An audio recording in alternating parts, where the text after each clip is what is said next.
മുറുക്കാൻ ചുണ്ണാമ്പ് തരാമോ?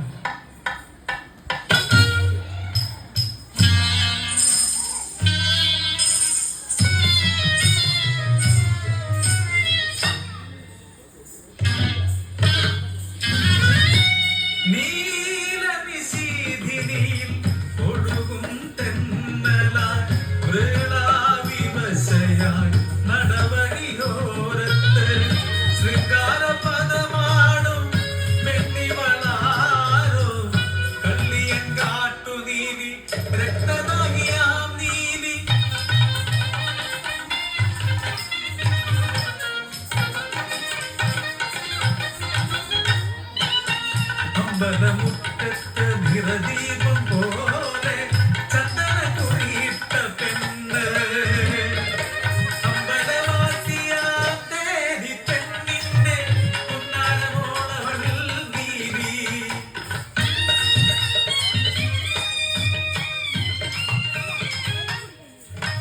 മധുരപ്പതിനേഴു പ്രായം ഉള്ളിൽ പരമ്പൻ കുളിയേറും കാലം, നിർമാല്യം തൊഴുതു മടങ്ങും പെണ്ണവൾ ഇളപുറത്തമ്പ്രാനെ കണ്ടു, പിന്നെ കനവിലും നിലവിലും കണ്ടു.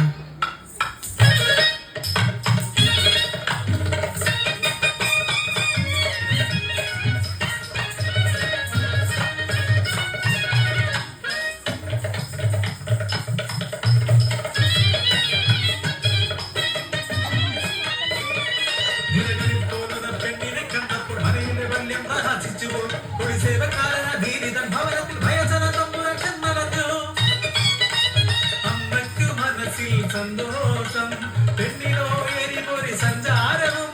ആട്ടിപ്പുറത്താക്കി വാതിലടച്ചവൾ ദേവിതൻ കനിവിന കേണുപോയി.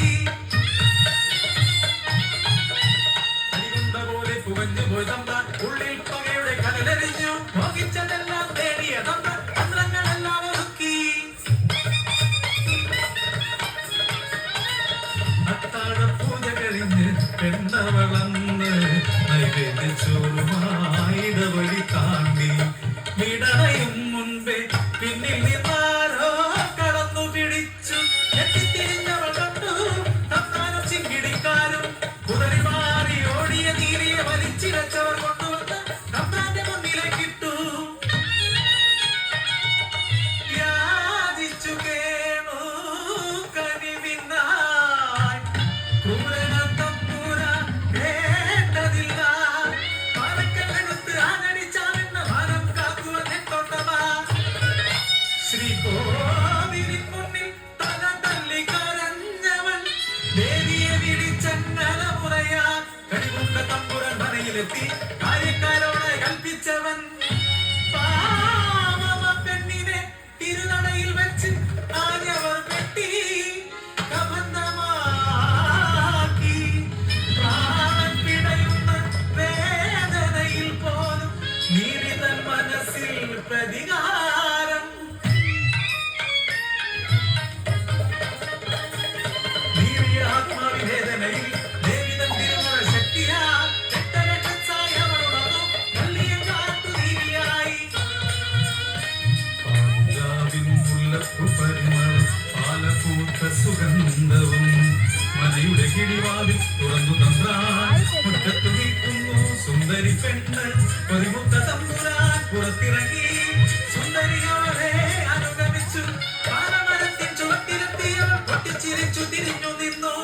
ദത്തങ്ങൾ നീട്ടി മാറോളം ഉയർന്നു കടന്നു പിടിച്ചവൾ തമ്പുരാനെ രുതിരമാനം ചെയ്ത് ഭസ്മകർണമായി വലിച്ചെറിഞ്ഞു പ്രതികാരം തീർത്തു.